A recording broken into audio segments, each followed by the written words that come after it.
So we've asked David to speak to you about the trial and also the work we're doing to try and make that treatment accessible to those who would benefit in both Australia and New Zealand.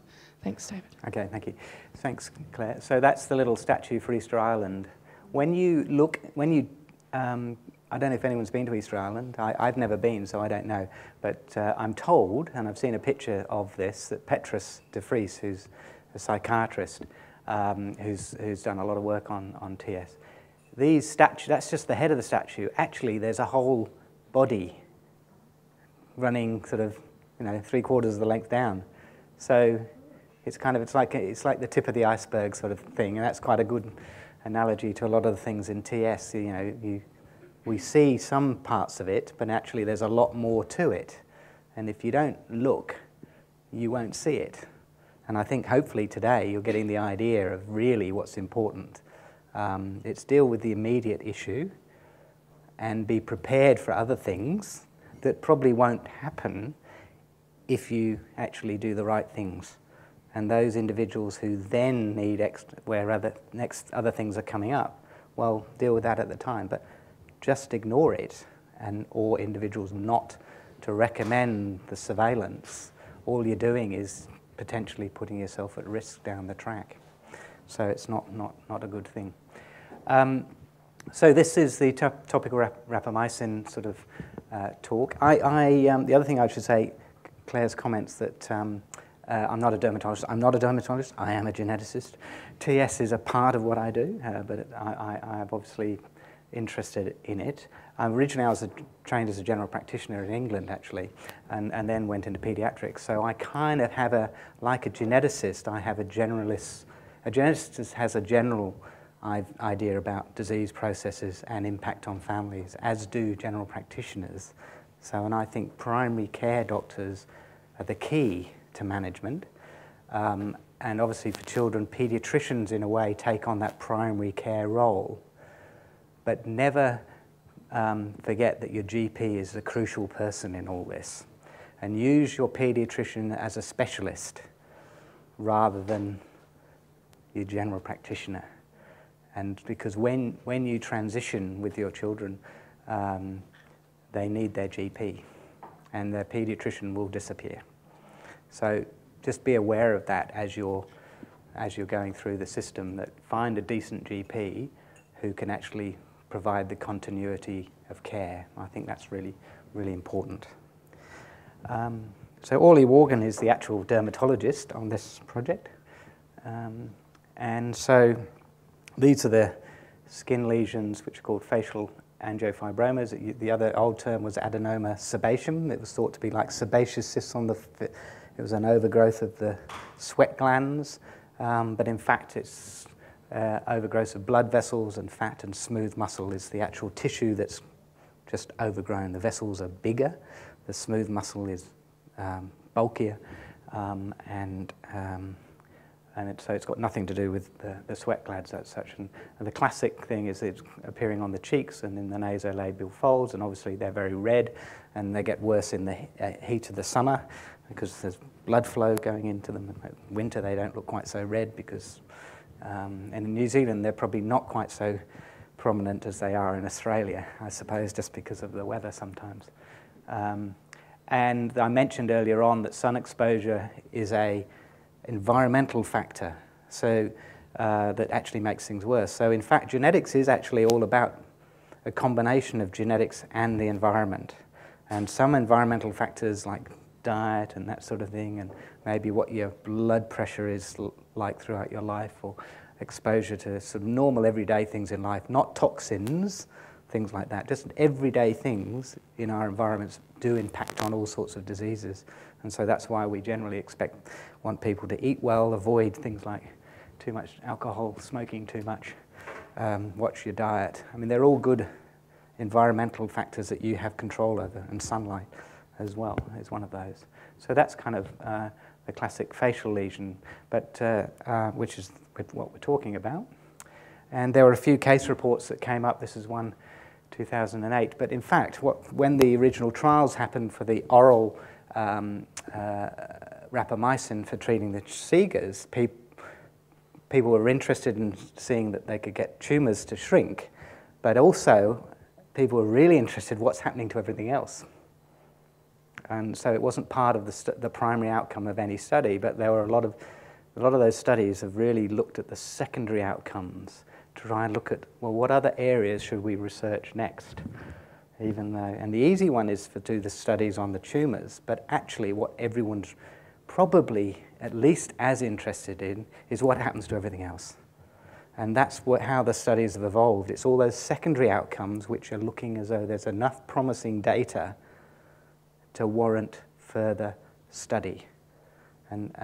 But it was all way back in 2005, 2006 when that question was asked.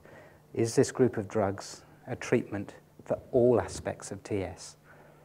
And I think the answer is yes. However, we can't treat everyone with mTOR inhibitors because a lot of people with TS are actually going to have very mild disease. And therefore, we might be overdoing it. And so it's all about who should we be treating and when, and then make sure if we do treat people, how long and what are the consequences of that. So that's why it hasn't sort of gone as quickly as we hoped, but it's aimed at being safe, really. So what they noticed is that people who were on oral mTOR inhibitors, the skin lesions got better as well. And that's not a surprise. So that asks the question, if we put it on the skin, will it actually, will it work just as a topical preparation? Because for years and years and years, the medical profession considered this as a cosmetic issue. Okay? And for over 10 years, I've been, a lot of my colleagues have been thinking this is a cosmetic issue. I've had to really kind of argue till I'm blue in the face that this is not a cosmetic issue. This is a medical issue. This is all about a person growing up with a stigma that people recognize them as having a problem, and that leads to effect.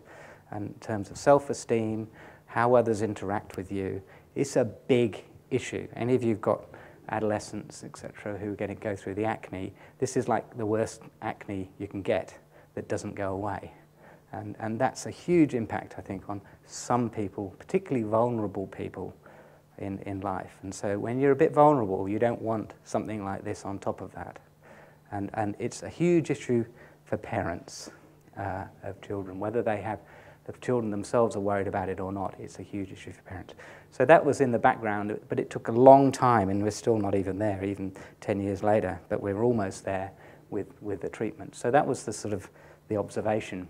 And then there are a number of reports, and this is actually just nice pictures from Anne Halpert, who's a dermatologist in Perth, and she put this lovely series together of about 5 children. So weren't many people were treating children, and they just got the tablets, crushed them up, put them in with some paraffin oil as a cream, and whacked it on the skin. And she just kind of presented this data. She went along to a hospital and said, look, I'm doing laser treatment, getting these kids in, we're lasering them with a general anesthetic. It's costing an awful lot of money. This should work. Let's give it a go. And she did on the basis of a cost argument, they said yes. On my hospital, we don't do laser treatment. So I couldn't go along to my hospital and say the same argument. You say, well, it doesn't cost us anything for these kids because we don't do the laser. So it gives you an idea how narrow-minded the health system can be. But basically, she said that she showed and that she gets amazing effects. Now, all these ones, this one's a little bit more severe, obviously, but all of them showed effects. And in fact, for the ones that are really mild and little red dots appearing, it goes away. And so that was all very encouraging. And the other question was, is it safe? Is this drug now is it going to be systemically absorbed, so absorbed into the blood system? Because clearly, if this was being absorbed into the blood system, you might get the same side effects you get with an oral medicine, which is another reason why people weren't really getting access to this. And we know that this drug, when taken orally, is an immunosuppressive, and it will give mouth ulcers in a high proportion of individuals. usually settle. This is when taken orally. It will lead to poor wound healing, so you don't leave someone on a mTOR inhibitor if they're having an operation. You stop it beforehand, and then they can have the operation and they heal, and when they're healed, then you can go back on it. And that's true if you've got a SIGA and need an operation or a renal AML. You can stop for a little while. It doesn't really matter. So you don't have an operation on it. So there's all these other sort of rarer complications, but significant things that worry doctors, that certainly immunosuppression, if you end up with an infection and die or have an allergic lung reaction, that's clearly serious. So that was kind of inhibited things.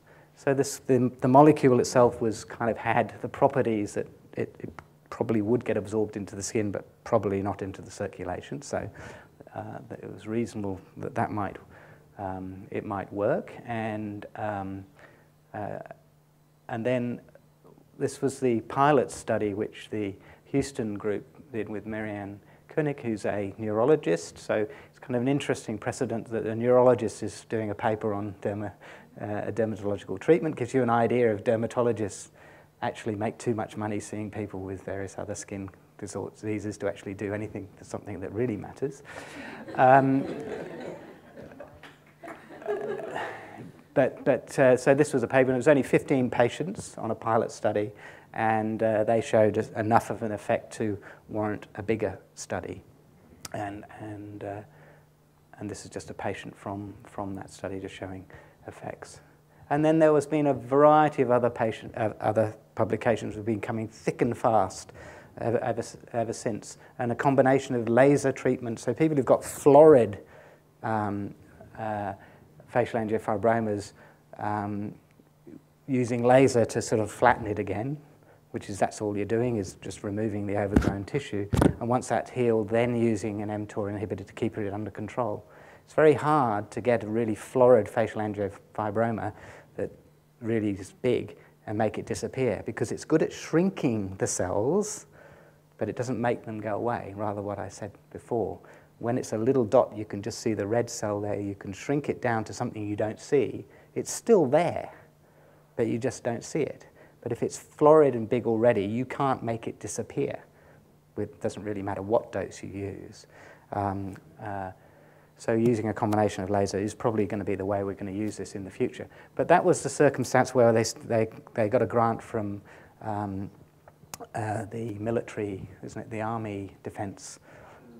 Yeah, Department of Defense. For some reason, I think they must have some families who are connected there, because they put millions of dollars into TS research. Anyway, they got a grant from the Department of Defense, and they had 10 centers around the US, had $1 million. It's going to cost them $100,000 to run this study, and we were at the same time trying to set up our own study locally, and it was really difficult.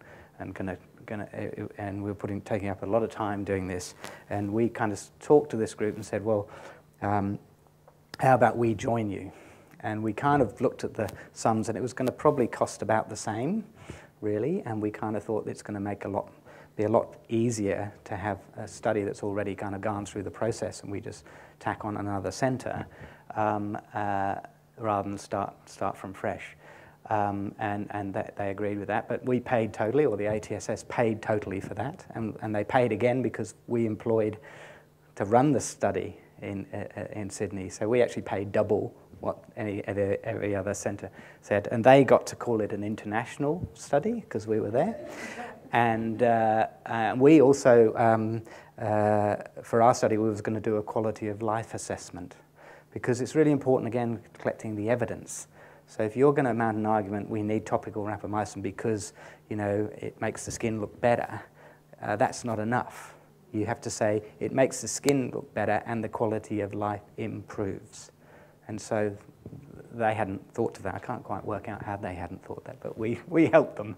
Anyway, so the enrollment of this study started in May 2012, and the initial phase, which is the 6-month phase of active, sort of the placebo-controlled trial, finished in 2014. It's on an extension phase, and everybody who was in the trial got moved over to an active the active cream. So again, getting back to what Murray was saying earlier on, how important it is. If you're going to get enrolling into a study, there's got to be something in it for the people being involved. All this thing saying you can't guarantee you'll benefit, that's true, but I don't want to disadvantage you as a result of coming into this study. We try very hard to make sure people do have access to treatment if it looks as though it's working, and that's one of the payoffs. So there were 230 patients in those 11 centres, so it gives you an idea how hard it is to recruit people, because you have to come along and have lots of assessments and things. And they're still recruiting. We've finished our group, and in fact we're just now gone through the extension phase, and we're probably further on than any other centre actually. We basically had 3 arms, so 2-to-1 treatment versus the placebo, the sugar, sort of the non-active containing cream, and there was a low dose, which is 0.1%, and a high dose, which is 1%, 10 times the dose, to try and get an idea of does one work better than the other or whatever.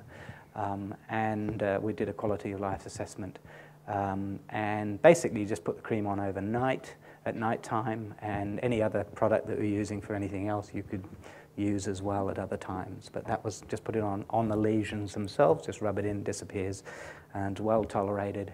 And they were followed over that 6 months with photographs and the scoring system, and we didn't know who was on the active cream, who was on the high dose, low dose, or whatever, and they were photographs are independently assessed by a group overseas. So it's kind of ticks all those boxes for a study to try and get some useful data which you can believe.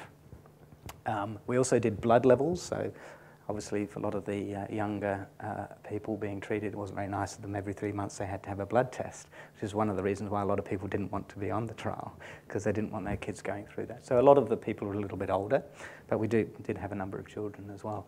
But the good thing about it is, and that's another aspect of a study, is that if you get a situation where you're assessing safety and you show it's safe, and there was no blood levels in a number of these subjects, we didn't show any signs of rapamycin's absorption from the skin into the blood. After a while, you just say, well, why are we doing the blood tests? And we stopped, because we showed it was safe. Okay? Up until that time, anyone who was prescribing rapamycin cream was taking a risk. And I wouldn't recommend that unless you've got some safety data. And so we haven't got all the data. So this is the data that was presented in Washington. It was only on the first 50 subjects, so we've got a lot more data coming.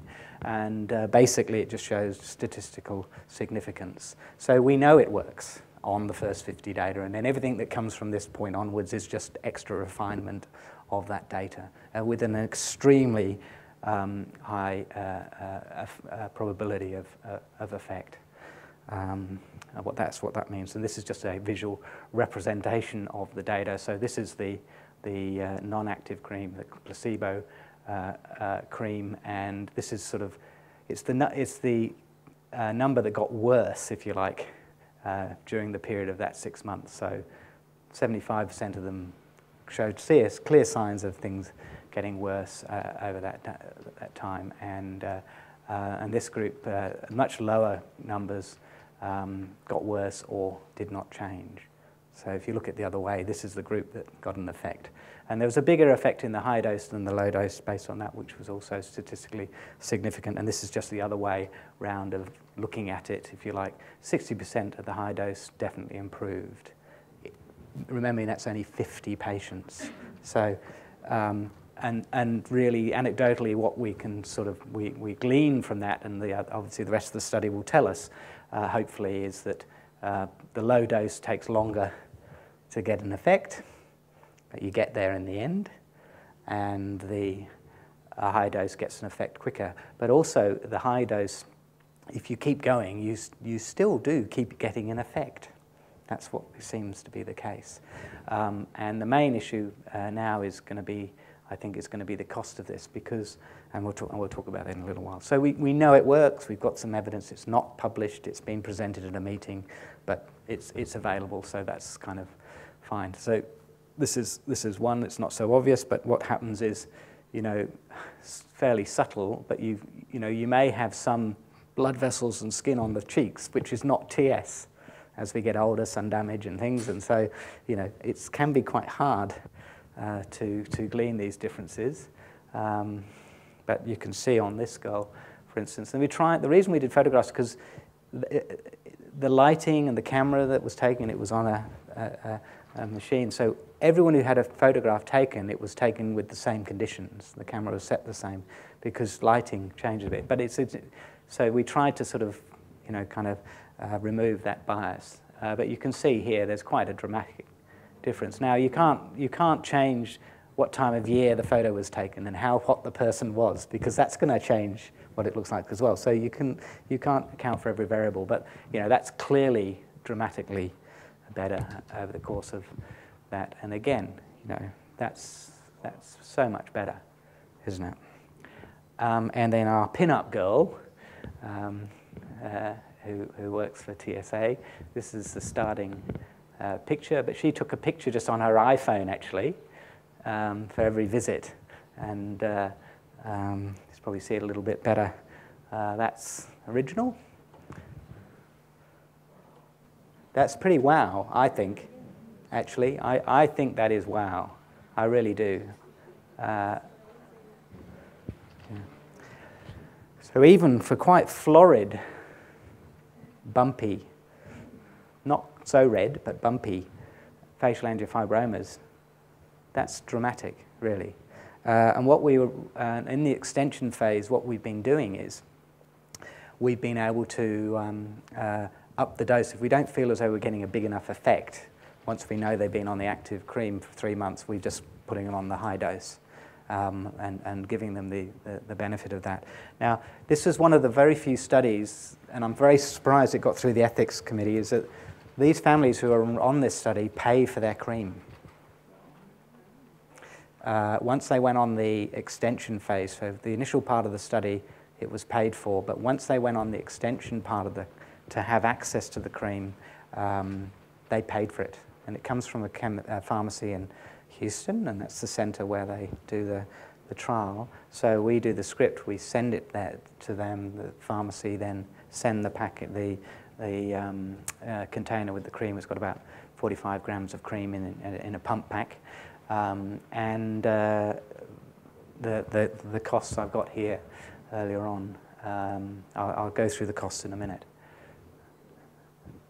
And essentially, it was pretty well tolerated. We didn't have any major problems. If you get it in your eye, we've been told people to be very careful not to get it in your eye. We didn't have any problems with that. Occasionally, people got a little bit of redness, like an acne-like effect, and sometimes that was in adolescent people, so it was hard to know. But you could just treat the acne in the normal way anyway. So it seems to be an association, but not a big deal, and no levels were needed. So this is the costs of the drug in the US. So for a 0.1%, 45 grams, that's quite a reasonable container size, and is $195 US. Well, it depends how much you've got.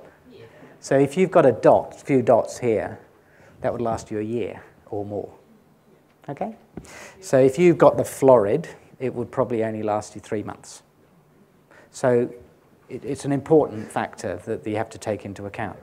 But what's more is, and I don't quite know how they did this, the cost for the 1%, which is 10 times, is only $295, which I find extraordinary that they could do it for that amount. So that's the context, and that's what it's available for in the US now, and they're licensing the cream in the US, and it's currently going through that process because they're becoming this is the cream that's the study information is on. So all the other stuff that people are getting everywhere, whether it works or not, is kind of unlicensed, and you don't really know what you're paying for, actually. And there seems to be huge variability in the quality and the costs.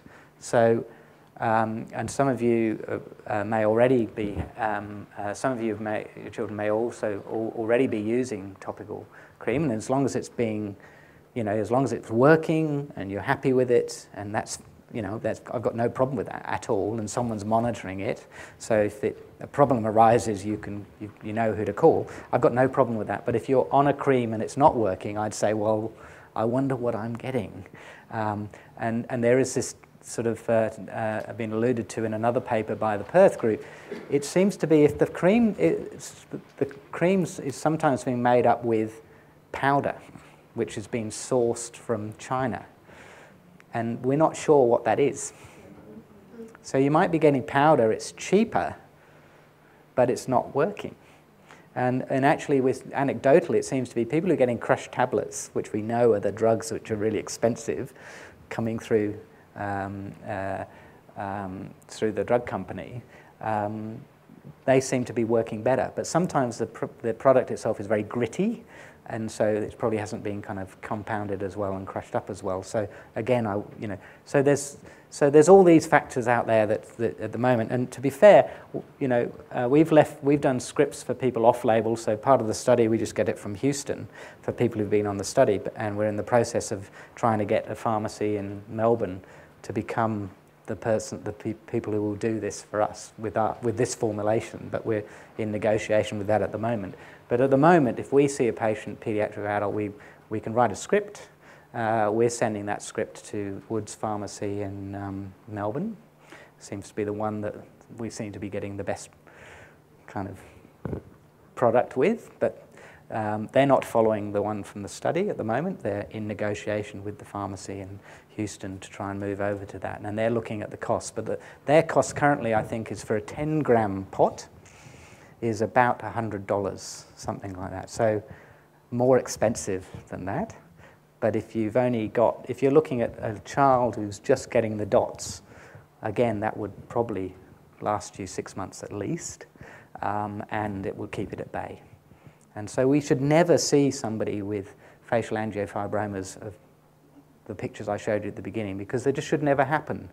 And what happens with the lesions grow throughout life, but they're more likely to grow more during through adolescence. So it does get to the point where you don't need it as much. And so I think it'd be like most things with creams that some of you may use. You use it for a while and then you forget. And with this, it'll be you're using it, use it because you can see something. Oh, well, it's gone away. Oh, hang on a minute, it's come back. I better start again. And I suspect that's how people will use it. And so I think it's moving towards being that way, but at the moment I'm very conscious people can't just go to their doctor and go, I need a script for this, or their dermatologist for that matter. And we're trying to sort of get that sorted. And so as soon as it is sorted, so that on the TSA website, there's a section on there about all this, and it will be quite clear, I think, once we've got that sorted. And I presume that you need to try and do whatever is the local situation in New Zealand as well. We'll have to sort of negotiate that as well. But it's going to become more available, and it does work, but it does cost. And obviously the aim is to try and then get a cream on the PBS in Australia. So it's funded. I mean, why should this not be funded? If it got evidence it works, it should be funded. So that's what we're advocating for through the government to do that, and it will get cheaper because the rapamycin is off patent and will get cheaper as well. So I think that's a good news story. But it's amazing how hard it is to have got to this stage and still not quite be over the line yet. But we're working on it. Yeah. All right, that's all I had to say. I'm happy to answer any questions about the skin study if you've got questions. Is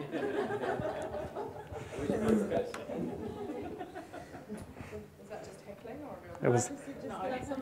Yeah, have some samples, please. Yeah. Did you want to talk to that at all, Helen, or not? No, just put you on the spot.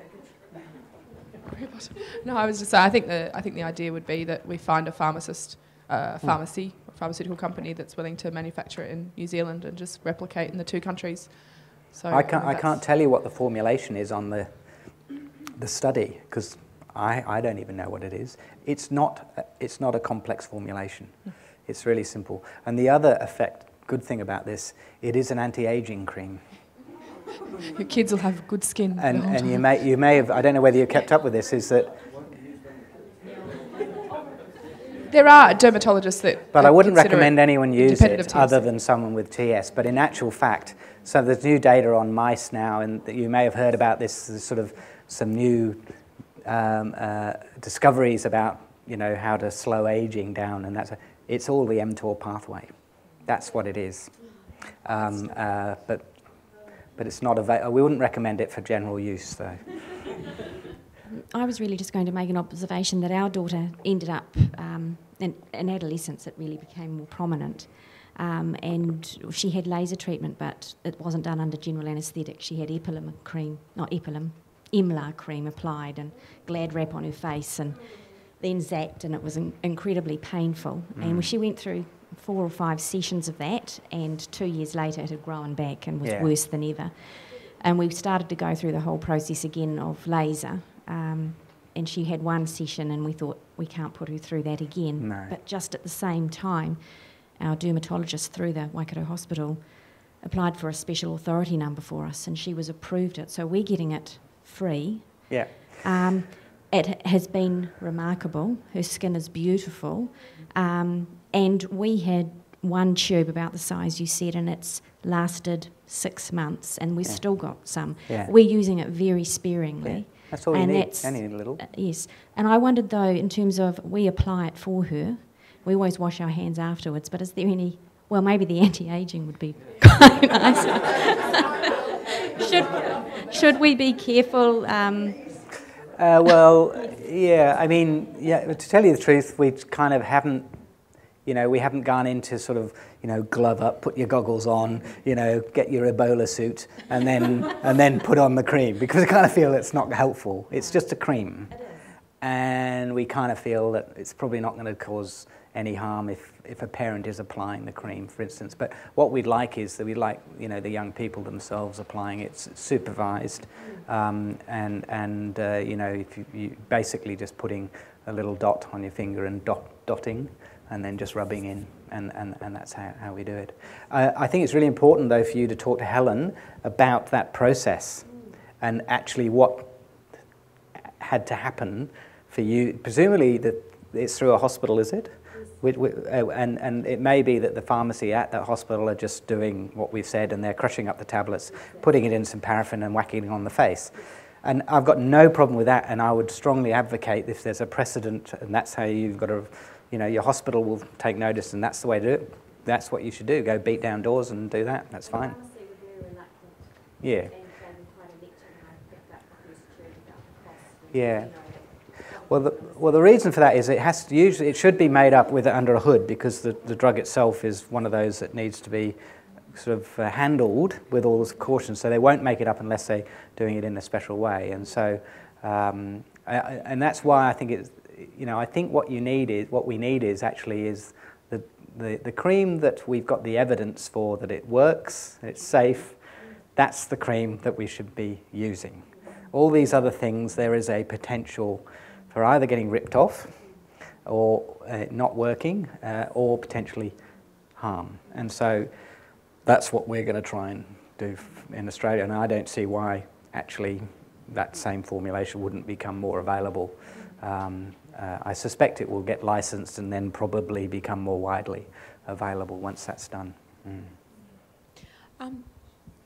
We're just about to go to our dermatologist in Auckland, so we will come and talk to you and see who yours, because sometimes it's easier if they talk to each other than, you know, so we might get our dermatologist then to try and talk to yours, because we're going through the same process of our 24-year-old. He's had lots of lasers under general, like your poor daughter, I'd hate to, you know, even just afterwards it's a lot of... Yeah, no, I don't think, I mean, ideally, yeah, no, I think you can avoid the lasers in the young people, and even the older individuals who want to avoid the laser but are happy just to see what the cream does, it's worth a go. And yeah. I would avoid laser at all costs now, because it's a horrible, horrible treatment. The other... It's better than diathermy. Well, whatever I mean, basically what laser is like just removing your skin. It's road burn, basically. That's what it is. Like dermabrasion. It's like dermabrasion. And that was horrible too. Yeah. Have you seen angiofibromas and other parts of the body? Yeah, so there are other lesions like the little plaques that you've seen on the forehead. They improve as well, become less obvious. The shagreen patches, bit hard to say, but could look a little less obvious. The little fibromas on the nails, I think, would disappear. So you could just, with the same cream, just rub it in and that'll go down as well. So I think for all those things it would be worth it. I wouldn't put it on the white patches. There's no point doing that. I would only put it on areas where there's growth, raised red, and then I would expect it to get There's better. a couple of US dermatologists, particularly in the African American population, who are using the cream on white patches because it can be quite prominent on dark skin. Oh, so that's a good they're seeing results there. So, it's all about, is it worth treating in some ways? And anecdotally, I think I'm allowed to say this, but David isn't, we have had some people report that it does work quite well on angiofibromas, the ones on the fingernails. I would say, I can say that as as Can you? Oh, that's good. Anecdotally. Anecdotally, not randomised, double-blind, placebo-controlled trial. But I'm not sure, technically how you get it under the nail if that's where it's growing. So, So those of you who don't know error. exactly that, they're little bumps that appear, little like the facial ones. They grow on the nail bed, and the way you can tell they're there before you can see it is you get a vertical ridge in your nail. And so if you've got one of those, if you're someone with TS, that's what's going on there. Yeah. Everyone's looking at their nails. I've got the odd one, it doesn't matter. I've got one as well, but I don't think I've got TS, so I'm not sure. Too much UV exposure, David. I was just wondering if you think there's any need to move with speed in New Zealand to try and get more access to this, because isn't there a danger, like with the, once there is a, I don't know what sort of protection it would have over it, but obviously the pharmacy in the US is going to have some control over their product, and won't there be a thing in New Zealand where they sort of say, well, that's the one that's been through the trials, that's the only one we'll talk about addressing now. It might be more expensive, you mean? Whereas, and if we've managed to get it more commonplace prior to that, then there's more chance of it sticking. I think the philosophy behind the study is all about cheap access to cream. So I don't think the Houston group are there to make a buck. They're there, the pharmacy who are doing it are there to cover their costs and maybe a reasonable profit, as you can tell from the study. This is way below cost price that they're offering, and that's the price they're paying. I don't think that's unreasonable, that price. And I think Mary Kay, who's the US investigator in Houston, the neurologist masquerading as a dermatologist, she's lovely, and she's saying that I think the recipe actually belongs to the Houston research team, and they're kind of just using their pharmacy as a way of distributing the recipe because they're not pharmacists. Yes. So it isn't about, it's not the same model as a normal for-profit large pharmaceutical company. So I don't believe that's a consideration. I believe that this will offer us a standardised recipe that we use around the world, that we have an evidence base for, and we have some quality control. I think That's if Helen or any of you here, if you said, well, who's going to be the pharmacy for New Zealand? You have to approach a pharmacy and say who is doing the compounding. A lot of compounding pharmacy at the moment, and then say, would you be willing to do this? And then I'd be happy to approach the Houston group and say, well, and put them in touch, and we would put them in touch with Houston and say, right, this is the New Zealand pharmacy who's going to do this, and then everyone comes through that pharmacy. You're still not talking about huge numbers, but you'd be much cheaper coming through one pharmacist because they're going to do it all, and they're buying the medication cheaper. So it'd be much cheaper to do that. And then the follow-on question from us, from an advocacy point of view for our organisations, is whether we then approach Pharmac or PBS in Australia to try and get them to fund it. Because it's just at that borderline point where you think maybe if this was the only thing you had putting financial pressure on your family, it would be acceptable. But at that sort of price point, or even a little bit cheaper, it still is a burden that, in my mind, principally, I think that the state should be helping to cover. So identifying the pharmacy and then looking at what we do next for Pharmac. Sorry, Tam. What about for the patch on the back of the head? Do you think that will work? It depends. The sort of big pedunculated lesions that we see. Patch. It's hard to see how you'd be able to make much of a difference if they've got a lot of bulk to them. Yes, it does. But, you know, it might, but you'd use up a lot of cream in the process. So I think those sorts of things, you know, I think in a way they're in the hairline potentially resectable. And I think the idea is you want to get rid of that big thing. That's what I would be going along and talking to a plastic surgeon of some, rather than thinking the cream will make that disappear. Little lesions, you can make them go big. Really big lesions, you're going to have great trouble because they're too bulky, I think. You might make them half the size, maybe. Sorry, just another question. Expiry date. I was interested that you were saying keep using. Oh, so we've been wondering whether we need to get a new bottle because it's getting out of date, or whether we just keep. I think for creams, I've got some cream in my kind of toiletry bag that I shouldn't be using, but I still use. But I mean, cream, I'm not so worried about. I mean, I think they're pretty stable, way past the expiry date. I mean, for the study, after 3 months, we got them to throw away and start again. But we wanted to control make sure you come in and get your. But in fact, you know, we're saying now you can use that pump until it's finished before you change on to the next one, and we're getting it for at least 6 months. I reckon it's stable for over a year. There's something in the future that would be a really easy, relatively cheap study that we could fund that would take the cream at various dates since manufacture and check for the efficacy of the actual product. I've been told by pharmacists anyway. So that could be something we could do in the future to prove it in the meantime. So we weren't just going, when it stops working, throw it out. But yeah, so that's something that we've been in initial discussion about. But we're getting there slowly. We're just waiting for David to finish having his negotiating, you know, licenses of pharmaceutical products hat on. You're a man of many talents. No, I'm not doing that much, really. Well, we're waiting for you, so start. Okay. Oh, okay. I better go and do something then. Yeah. No, we are doing it. We are doing it.